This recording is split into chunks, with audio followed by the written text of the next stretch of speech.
Isn't this ironic? By the grace of the Most High, they entering through the front door of the Capitol.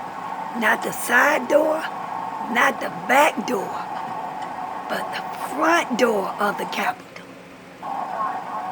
Carrying his body.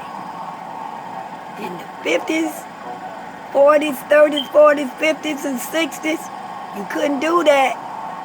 I'll be 65 this year. Born and raised in Fulton County, Atlanta, Georgia. Historic Vine City, 2 blocks from the Georgia Dome. My grandfather property owned 70 years at 235 Maple Street,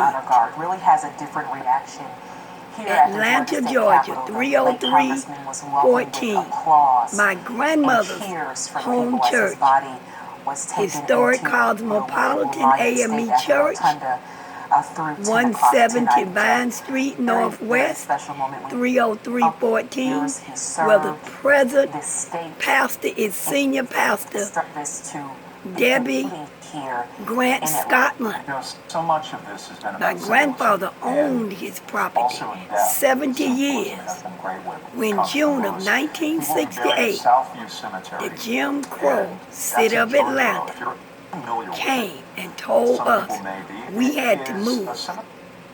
Just 3 years prior to 1968, they had dismantled and took down my great cousin, J.Flowers. African Americans could not be buried in white cemeteries in the South, and so they established Mansion, their own. which is now Station 16, and my great aunt Mary It's famous for when Dr. Deanie Hampton married Martin Luther King's mother's first cousin. I am the distant cousin, the Rogers, Flowers, Hampton McCarver. They are the distant cousins to the late Reverend Dr. Martin Luther King. My late great aunt married Martin's mother's first cousin, John Henry Strickland.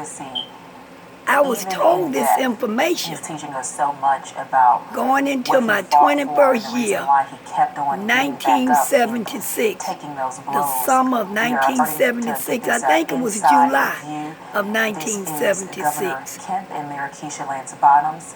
But this is very special to me, and may I add about meeting Congressman John Lewis. It was the spring and summer of 2000.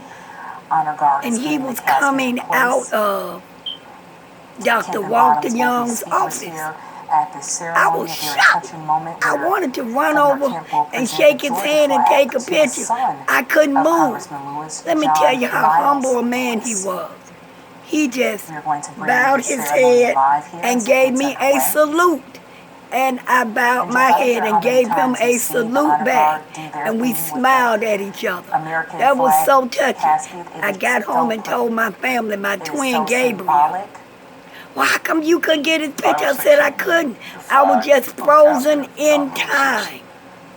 Actually, frozen in time. I couldn't do it. But he was so gracious and so humble a man.